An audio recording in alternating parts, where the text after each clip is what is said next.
250 শয্যা ফেনী জেনারেল হাসপাতালের অপারেশন থিয়েটারের রান্নাকাণ্ডে তদন্ত প্রতিবেদন জমা দিয়েছে হাসপাতালের গঠিত তদন্ত কমিটি।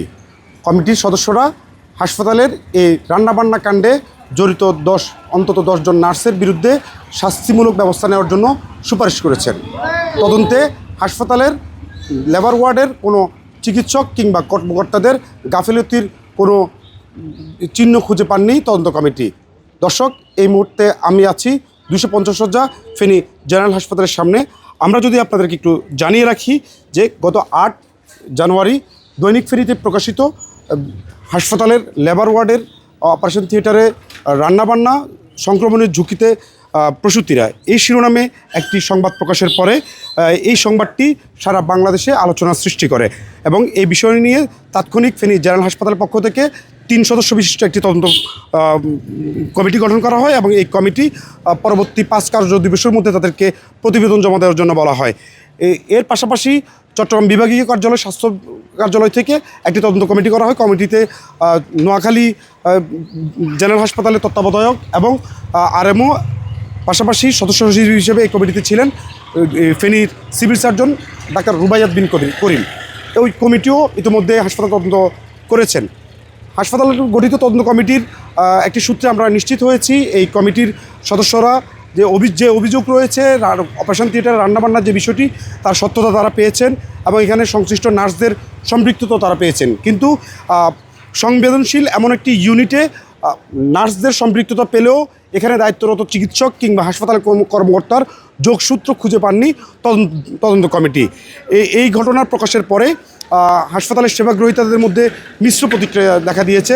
হাসপাতালের সেবাগ্রহীতারা বলছেন যে হাসপাতালের যে লেবার ওয়ার্ড, এই লেবার ওয়ার্ডে যে নার্সরা রয়েছেন দীর্ঘদিন ধরে এই লেবার ওয়ার্ডটি মূলত নার্সদের নিয়ন্ত্রণে চলে যাওয়ায় এখানে এই ধরনের অপ্রীতিকর অব্যবস্থাপনা অনিয়মগুলো ঘটে আসছে। কিন্তু এখানে দায়িত্বশীল যেসব চিকিৎসকরা রয়েছেন তারা কোনোভাবেই এই বিষয়টি এড়ানোর সুযোগ নেই। সেবাগ্রহীতারা বলছেন যদি এই কাণ্ডে নার্সদের শাস্তি হয়, এখানে দায়িত্বশীল যে সকল চিকিৎসকরা এই লেবার ওয়ার্ডে রয়েছেন, গাইনি বিশেষজ্ঞ যারা রয়েছেন, তাদেরকেও জবাবদিহিতার আওতায় আনার প্রয়োজন বলে সেবাগ্রহীতারা দাবি করছেন।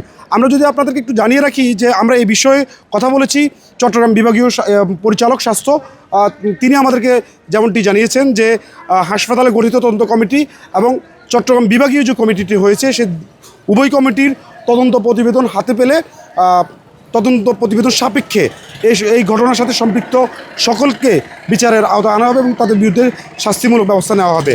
আমরা এই তদন্ত কমিটির সূত্রে যেমনটি জেনেছি যে তারা আমাদেরকে জানিয়েছেন যে মূলত সিনিয়র যে স্টাফ নার্সরা এখানে দীর্ঘদিন ধরে দায়িত্বে ছিলেন, তারা এখানে রান্নাবান্না সহ তাদের নিজস্ব একটা বলয় তৈরি হয়েছিল। সেই বলয়ের প্রেক্ষিতে মূলত তারা নিজেরাই নাকি এখানে রান্নাবান্না করতেন। অথচ আমাদের কাছে আমাদের বিগত সময়গুলোতে আমরা যে সমস্ত এই কাণ্ডে আমরা যে সমস্ত সংবাদগুলো পরিবেশন করেছি সেখানে আমরা প্রমাণ হিসেবে আমরা দেখানোর চেষ্টা করেছি, বলার চেষ্টা করেছি যে এখানে মূলত রান্নাবান্নাটা নার্সরা করলেও এই রান্না করা খাওয়ার এখানকার চিকিৎসকরা খেতেন এবং এমনও প্রমাণ আমরা পেয়েছি যে এখান থেকে রান্না করে কোনো চিকিৎসক এই খাবার তাদের ব্যক্তিগত আয়োজনে সরবরাহ করতেন।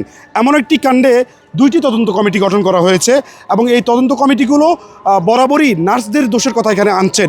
কিন্তু এই লেবার ওয়ার্ডে যে সকল দায়িত্বরত চিকিৎসকরা রয়েছেন এবং হাসপাতালের ঊর্ধ্বতন যে সমস্ত কর্তা ব্যক্তিরা রয়েছেন, দীর্ঘদিন ধরে চলে আসা এই অব্যবস্থাপনা নিয়ে তাদের কোনো যোগসূত্র আছে কিনা, তাদের কোনো দায় আছে কিনা, এই বিষয়ে কোনো সুরাহা এখন পর্যন্ত পায়নি হাসপাতালের সেবাগ্রহীতারা বলছেন হাসপাতালের শুধুমাত্র নার্সরাই নয়, এ ধরনের অব্যবস্থাপনার সঙ্গে হাসপাতালের দায়িত্বশীল চিকিৎসক এবং কর্তারাও জড়িত আছেন এবং তাদেরকেও শাস্তির আওতায় আনার দাবি জানিয়েছেন হাসপাতালের সেবাগ্রহীতারা।